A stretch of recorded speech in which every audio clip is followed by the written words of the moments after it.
So, this study is for the jealous types, for the objects of jealousy, or for the stakeholders in these people's lives.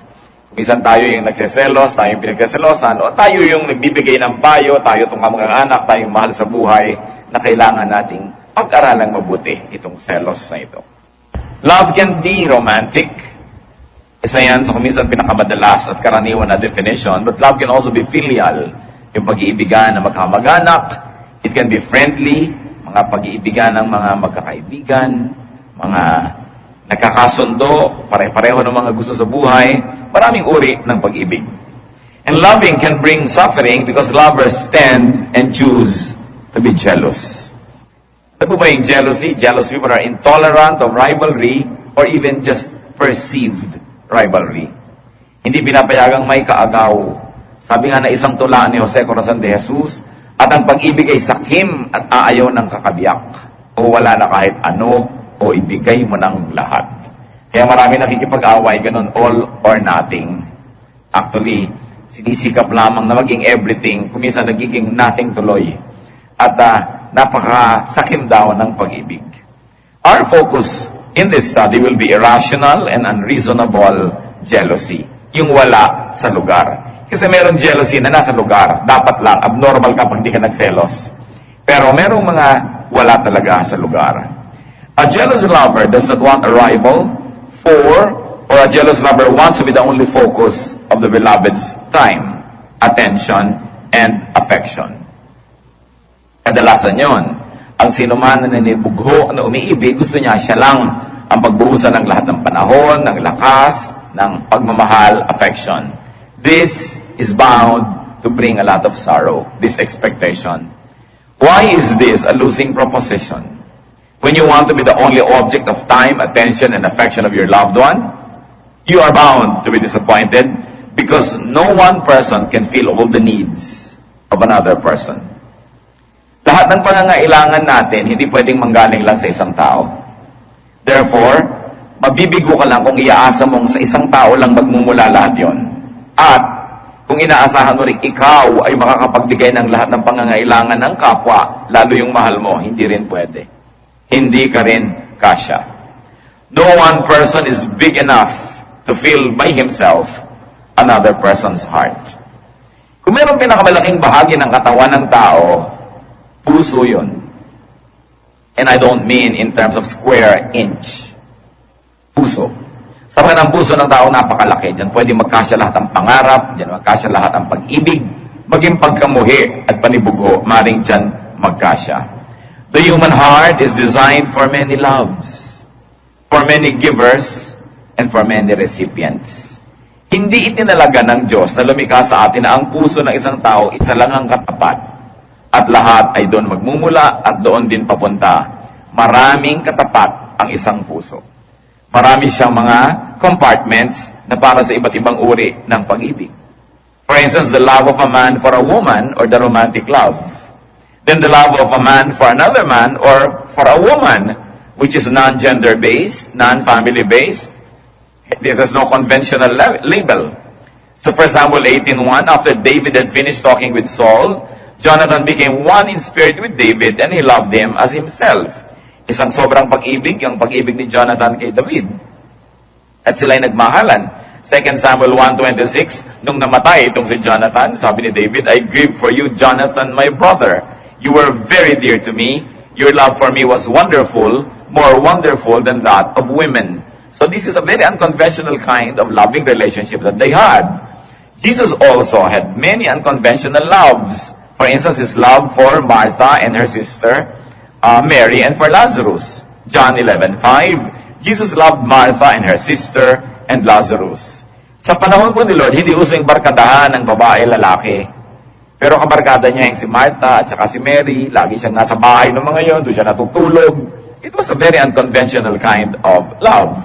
It was not romantic, it was not family love, and definitely it was more than just mere friendship.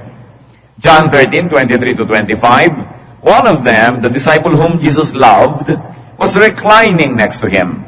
Simon Peter motioned to this disciple and said, ask him which one he means. Leaning back against Jesus, he asked him, Lord, who is it? So, there was a disciple that Jesus loved very specially. Some people thought it was John, so they call him John the Beloved. And he would even recline on his chest and ask him, sino ba ang tinutukoy nyo? And it wasn't considered as absurd. There is also the love between a parent and a child, or a child and a parent. It is another form of love. And then there is this kind of love among friends. Proverbs 18:24, there is a friend who sticks closer than a brother. And Proverbs 17:17, a friend loves at all times, and a brother is born for adversity. Needless to say, there are many forms of love. Not to mention man's love for non-humans, like love for country, love for ideals, love for interest, and very especially love for God. So, hindi pwede na isang tao lang ang panggalingan ng lahat ng pag-ibig na ito. Palaki ang puso ng isang nilalang, dapat maraming pumuno. At walang-wala sa lugar na pagselosa ng mga ito. A lover who gets and remains jealous of these other loves could only be miserable. And could only make the beloved miserable. Pagka ikaw, nagsiselos ka dahil mahal ng boyfriend mo ang kotse at lagi inuhugasan, kawawa ka naman. At lalong kawawa yung boyfriend mo. Dahil pati kotse, pagsiselosan mo yan. Yung pagsiselosan natin, yung kanyang hobby, yung kanyang interest, wala sa lugar. At wala sa lugar na magselos sa nanay ng husband. May mga wife, selos sa nanay ng husband. Yun naman mga nanay, selos sa wife ng anak. May mga nagsiselos sa trabaho, sa basketball o sa golf, nagsiselos sa aso, ganon. Wala sa lugar. Kasi hindi mo kauri. Ang dapat palang pagselosan, yung kauri mo at yung pag-ibig na kayang-kaya mong ibigay sa iba nang gagaling, yun ang pagselosan mo. Like, wife ka, eto si kumare, umaasta-asta ding wife, abnormal ka naman, di ka magselos. Dapat. No? Pero hindi ka dapat magselos sa nanay, sa kapatid, sa hobby, kasi hindi ka naman hobby, hindi ka nanay, hindi ka kapatid. Pagka umaarte sila ng dapat role mo, doon ka lang dapat magselos. So, imbes magselos ka sa mga yon, mas masaya kung tutulungan mo pa nga yung mahal mo na mahalin sila. In other words, magkakampi kayo ng mahal mo, sa pagmamahal niya doon, hindi ka kalaban at hindi ka kaagaw. It is utter selfishness to isolate your beloved from the other objects of his affection. Nilason mo ang aso dahil mahal na mahal ng husband mo. Yung ganon. Na pinaglayo mo siya at ang kanyang kapatid dahil lagi niyang naaalala yung kanyang kapatid, gusto niyang tulungan. It is utter selfishness to isolate your beloved from the other sources of his joy, of his happiness, and satisfaction. Pero ang nagseselos, nabubulag, kung ano-ano ang pinagagagawa na hindi tama at walang katwiran. Proverbs 27 verse 4, anger is cruel and fury overwhelming, but who can stand before jealousy? Mas masahol daw, mas masama ang jealousy kaysa galit lamang o puot o ngit-ngit, sapagat ang naninibugo ay maring gumawa ng sobrang mga maling bagay. Sa mga nagsiselos, lalo boyfriend lang naman kayo, girlfriend, hindi pa kayo asawa, pag nararamdaman mong di ka na mahal, lalo namang huwag ka na magselos kasi wa-effect naman yon. Wala namang talab yung selos nung hindi mo mahal nakakainis pa nga. No? So seselos-selos ka dahil hindi ka na mahal, lalo lang napapabilis ang pagbura sa'yo sa mundo. Kasi wala ngang effect yun. May effect lang yung pagsiselos pag mahal kita. Pero pag hindi kita mahal, huwag kang magselos dyan at baka ihulog kita dyan, di ba? So, wala. Lalo mo lang dinamadali ang pagkasira na inyong relasyon. The fastest way to speed up the deterioration of an already endangered romance or relationship is to add the poison of jealousy into the brew. Mali.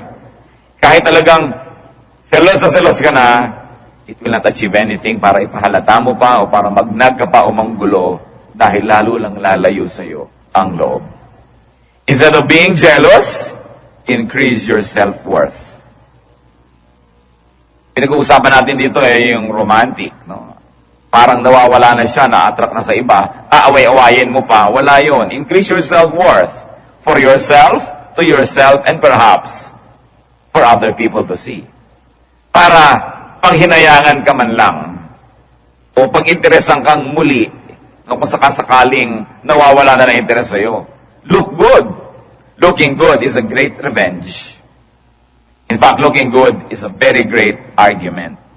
Dahil nakakapangit yung selos, lalo ka na ngayon na nawala ng ground. So, ang dapat, improve yourself instead of trying to destroy the object or the seeming object of your love's affection, improve yourself. Kayahin mo ang payo kay Ruth sa Ruth 3:3 ng kanyang biyenan. Kaya't maligo ka, magpabango ka, at isuot mo ang pinakamaganda mong damit.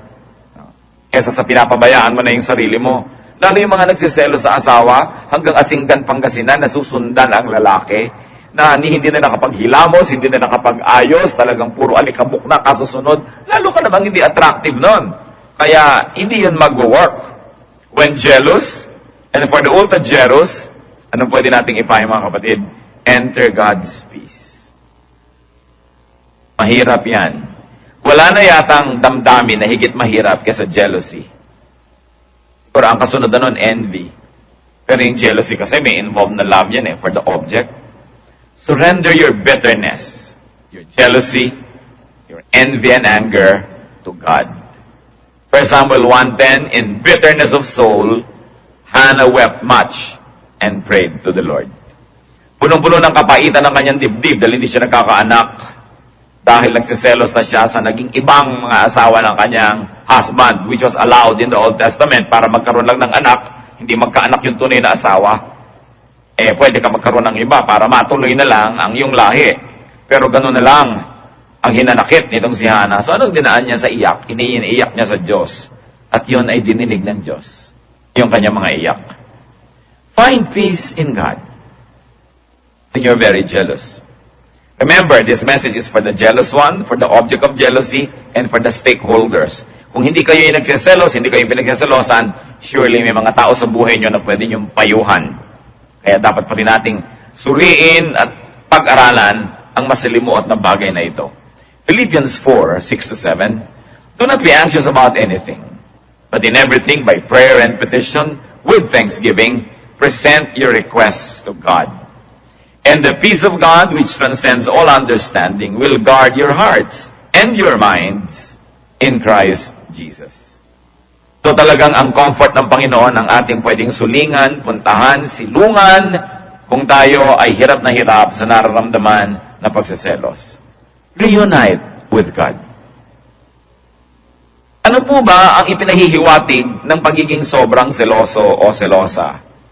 Ibig sabihin, sobrang na kayong umattach sa tao, maaari at the expense of your attachment to God.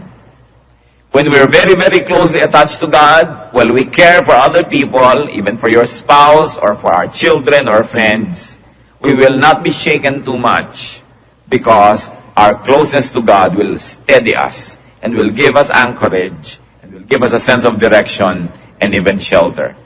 So, pagka sobrang seloso ang isang tao, may posibilidad na malayo ang puso niya sa Diyos. Sobra ng dinyos yung taong minamahal, kaya sobra ng iniinda, kaliit-liit ang mga bagay, totoo man o hindi, na pinagsasalosan. Meanwhile, brothers and sisters, there is such a thing as rational jealousy. Yung tama lang. And rational jealousy can be caused by the beloved's one betrayal. Pagka kayo ay mag-asawa, you are bound to be faithful to each other. Naturally, if one is being faithful, the most natural thing for happen is for the other, the victim, to be jealous. Hindi yun irrational. Tama yun. Irrational jealousy na merong office mate yung asawa mo, nagngitian lang, nagselos ka na, pero inabutan mo magkakalong, hindi ka pa nagselos, abnormal ka. Dapat kang magselos. So, ang pinag-uusapan naman natin ngayon, yung dapat. May tama. Sabi nila, pagka merong nagsiselos, ibig sabihin may nagkukulang. Especially kung rational yung jealousy. Hindi naman lahat ng pinagsiselosan ay nagkukulang. Pero ang dapat ding isipin ng pinagsiselosan, bago siya magreklamo na ang selosa naman ng asawa ko, ang seloso naman ng asawa ko, dapat isipin mo rin baka nagkukulang. Kasi ang isang taong busog na busog sa pagmamahal, sa mga assurances, mga patunay at mga patotoo, hindi na laging magiging seloso pa. Malakay 2:14-15, saksi si Yahweh na ako'y sumira na kayo'y sumira sa pangako ninyo sa inyong asawang pinakasalan ninyo nung kayo'y kabataan pa. Sumira kayo sa pangako ninyo sa Kanya, bagamat pangakong kayo'y magiging tapat sa Kanya. Hindi ba't pinag-isa kayo ng Diyos sa katawan at sa Espiritu? Kaya't huwag ninyong pagtaksilan ang babaeng pinakasalan ninyo nung kayo'y kabataan pa. Kautos-utusan niya ng Diyos. Nagsumpaan kayo, nagpakasal kayo, hindi kayo pinilit. At kahit pa sabihin mong napilitan ka na, pinagpakasal ka na, nanumpa ka na rin, panindigan na yan, may karapatan ng asawang magselos pag siya'y pinagtataksilan. Ngayon, hindi lang sapat na hindi kayo nagtataksil. Dapat mukha ring hindi. It's not enough that you are loyal, you must also look loyal. Now, balik rin natin, it's not enough that you look loyal, you must really be faithful.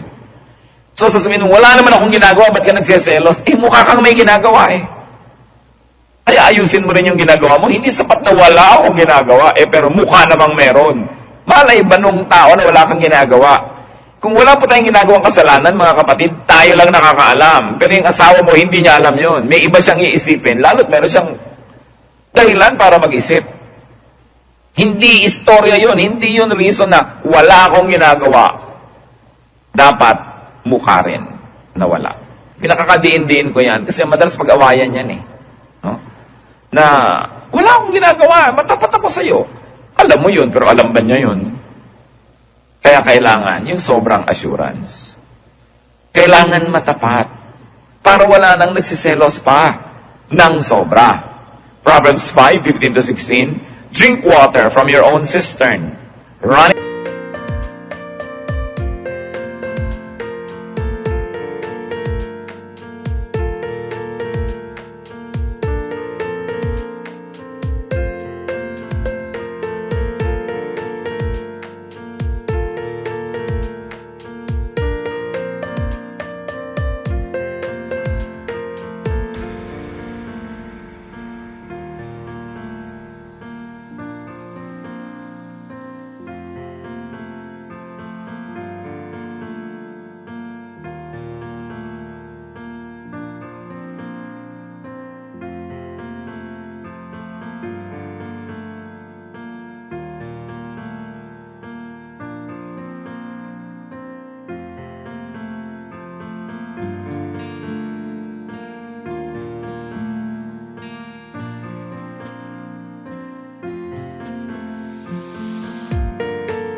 water from your own well. Should your springs overflow in the streets, your streams of water in the public squares? Sabi, kailangan, doon ka lang sa balon mo umiinom. Huwag ka nakikiinom kung kani-kanino. At mo ding hayaan na yung balon mo, napapabayaan, umaapaw na yung tubig niya. No? Lumigwak na sa buong kalsada kasi hindi mo inaalagaan. Napakagandang basahin po ang Biblia kasi punong-puno ito ng mga katuroan, hindi lang pangkalangitan, mga ulap-ulap at mga trompet-trompeta, kundi tungkol sa buhay natin araw-araw. Nandun talaga yun. So be faithful to your covenant partner. Rational jealousy can be caused by the beloved's neglect. Sabihin na natin na hindi kayo nagtataksil, pero neglectful naman kayo, negligent. Diba? Magsiselos din siyempre. 5 birthday na, hindi nyo pa naaalala. Diba? Sabi na nasabing masakit ang likod. Maglagay kang salon pass. Kasi lang ba yun? Kailangan ng hima, siyempre. Ba't ka pa nag-asawa kung hindi mo mamahalin? Neglect. Neglect sa oras, sa panahon. Hindi sapat na sabihin, kaya naman ako laging wala sa bahay, naghahanap buhay ako para sa atin. Hindi pa rin sapat. Kailangan mo pa rin ipaglaban na may oras kayo na personal ng asawa mo. May oras kayo naman na bilang pamilya. Ang maraming mga kababaihan, hindi nila nauunawaan at hindi naman laging sinasabi sa kanila dahil nahihiya sila laking sabihin. Pero maraming mga husband na sinselo sa anak. Kasi yung babae, mula nung nagkaanak, anak na lang ang inasikaso, anak ang kasiping, anak ang kasama, parang inahing manok, naliligiran ng maraming sisiw sa kanyang kama, hindi na makalabit ni mister, kung hindi pa 2:00 ng umaga. So, napagseselosan pati anak. Lalo ang mga Filipina, guilty dito. Pag nagkaanak na, nalilimutan na sila yung wife. nagiging na lang nanay. Magkakakampi lagi yung mag-iina, magkakasama, bulungan, tawanan, at kadalasan yung tatay ang na out of place. Dapat, the bedroom and the matrimonial bed is for the husband and the wife. Children off limits.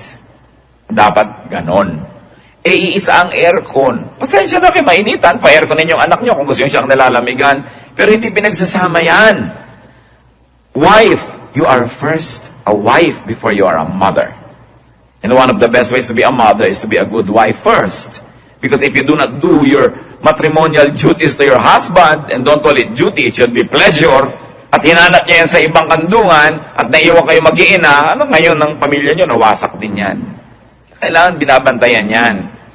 Yan ang laging ihinaing ng mga husbands, pero hindi inaamin sa asawa kasi parang nakakahiya naman, nagseselos ako sa sarili kong anak. Pero yes, nangyayari yan. Kahit itanggi ng mga asawa nyo, nangyayari yan. Pag diyan mo, Daddy, kasama ka ba dyan? Hindi! Kayo maniwala, nagseselos din yan. Siyempre, ayaw aminin. Don't neglect your spouse. Efeso 5:28, gayon din naman, dapat mahalin ng mga lalaki ang kanilang asawa tulad ng sarili nilang katawan. Of course, it's a mirror effect kind of commandment. Ganon din dapat yung babae. Love when you're supposed to love. Roma 13:8, huwag kayong magkakaroon ng utang kanino man maliban sa saguting magmahalan sa isa't isa, sapagkat ang nagmamahal sa kapwa ay tumutupad sa kautusan. Kung may turo na ganito para sa general kind of relationship, lalo sa merong romantic relationship. Yung mag-asawa, kailangan, kahit nagmamahal ka sa nanay mo, sa kapatid mo, sa buong mundo, sa sinukob, kailangan alam nung spouse mo na special ang relation nyo, magkaiba. Hindi tulad lang ng sa iba. Kung nag-abot ka ng ice cream sa nanay mo, nag-abot ka sa kapatid mo, nag-abot ka sa kumpare mo, dapat yung sa asawa mo may cherry. No? O kaya may kasamang napkin, laging may iba. Kasi kailangan ng nagmamahal ng ganong klaseng assurance na hindi lang siya to whom it may concern. Dapat alam niya special yon. At hindi naman masamang gawin yon kasi yan ang kabyak ng inyong puso. So you take care of your partner para hindi yan lagi nagsiselos. Tatandaan ninyo, pag kayo'y pinagseselosan, madalas kayo ang may kasalanan. Nagkukulang ng pagpapaalala, nagkukulang ng assurance. Rational jealousy can also be caused by the beloved's miscommunication. Hindi kayo nagkasundo na ang goal ninyo, ito muna. Ganyan muna ang aasikasuhin ninyo. Magbikaro kayo ng ganitong panahon sa ganon, ganyan, ganyan. You must always connect with your partner because miscommunication can cloud what used to be clear and now it is unclear. Nag-asawa na rin lang kayo, dapat masarap na yung samahan. Meron na rin lang kayong boyfriend o girlfriend dyan, dapat maganda ang samahan, hindi pag-isa-misa kayo nagkikita, awayan pa. Kasi dahil sa selos. Therefore, yung mga manghilig naman magselos dyan, moderate, control, in fact, uproot your irrational jealousy. Bago kayo magselos, una nyo itatanong, rational ba ito? Makatwiran ba? Tama ba? May karapatan ba akong magselos sa ganitong paraan? Yun ang mga iba, sila na nga itong kulasisi sa lapaselosa. No? Sila na nga itong nakikihati at nakikiambus-ambus. Siya pang, ayan na naman, no, chibuena, nandun ka na naman sa pamilya mo. Siyempre! Yun ang pamilya, ba't ka nagsiselos? Wala ka sa lugar. No? Yun ang irrational. Alam na alam mo, nang dumapo ka dyan, may asawa to't may anak. Tapos ngayon paselos-selos, padrama-drama ka siyempre, para baka sakaling mag-click. No? Sabi ko, sige ha, sayo ko hanggang alas 11 ng gabi. Magmamadali na lang ako para umabot ako ng Noche Buena. Alam niyo naman, madaling malaman kung may kulasisi ang asawa niyo. Hati yan pagka-holiday. Hati nga hati. Yung iba maganda magdala kasi paano yung kulasisi nila, post-Valentine's, February 16 na lang ang dinner nila, o February 10, pre-Valentine. Pero, pag hati, madaling malaman, maraming oras na hindi na ipapaliwanag. No? So, alam mong may himalang nangyayari dito sa asawa ko. Yung, bakit akala ko nandito kayo pala, nandun ka o wala ka pala, yung nililito-lito ka niya. No? Ayan, kaya nagsiselos. Alam niyo mag-asawa, right ng inyong kabiyak to ask for an accounting for your time. Kasi mag-asawa kayo Dapat mo ipaliwanag, nasan ka kahapon? Anong ginawa mo from 2 to 4? Yung pag tinatanong kayong gano'n, huwag kayong mainis. Kasi stakeholder siya sa buhay nyo. Walang pwedeng mangyari sa inyo na hindi siya damay. Hindi kayo nag-iisa, nagsumpaan kayo, naging isa na kayo. Pero siyempre, yung nagtatanong naman kay babae yun, kay lalaki, i-timing nyo naman. Lagi si Penina at mga anak nito. Ngunit, mga natatanging bahagi ang ibinibigay niya kay Ana, sapagkat mahal na mahal niya ito, bagamat hindi ipinahintulot ni Yahweh na ito'y magkaanak. So ito ang talaga, original, pero hiningi ng kanilang kultura na magkaroon siya ng ibang asawa para magkaanak. Pero pag pinapakanya, isa sa'yo, isa sa'yo, isa sa'yo. Pero yung kanyang love, sa'yo 5 dear. So ito man ang nagkaroon ng anak, ito man ang nagkaroon ng napakalaking connection, may assurance siya na siya yung mahal. Of course, hindi na tayo ganyan ngayon. No?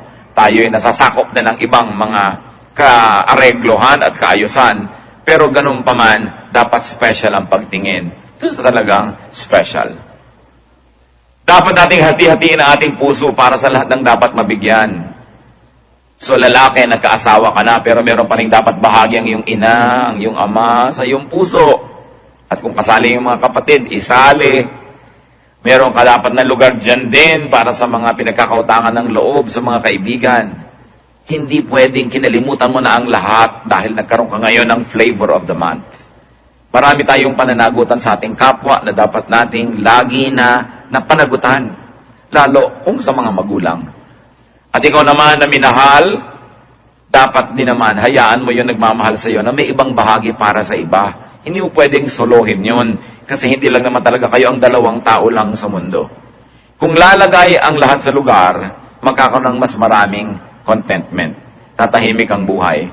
Love is a gift from God. It must be enjoyed. It must not be suffered from. And one of the greatest spoilers of love, especially romance,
is jealousy.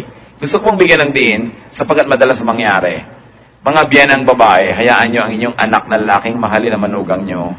Dapat lang. No? Huwag niyong pagselosan yon. Huwag niyo sasabihin na ngayon sa kanya na nag-i-entrega. Natural. Kasi yun na ang asawa. Pero mga anak naman, magbigay pa rin sa magulang. At manugang, hayaan mo naman yung asawa mo magbigay sa nanay niya. Para hindi na kailangang itago sa inyo at hindi na kailangang magsinungaling pa. Kailangan pinag-uusapan nyo ang gano'ng mga bagay na maging tapat sa isa't isa. Remember, ang pwede lang pagselosan, yung kauri mo, babae ka, asawa ka, tapos may isang babaeng umaating asawa, yun ang pwede mong pagselosan. Pero all the others, dapat tahimik ang buhay. Ba't natin ito pinag-uusapan? Because ang gusto ng Panginoon para sa atin, peace. Peace. Napakaliggalig ng isang puso nagseselos. Mahirap dalhin.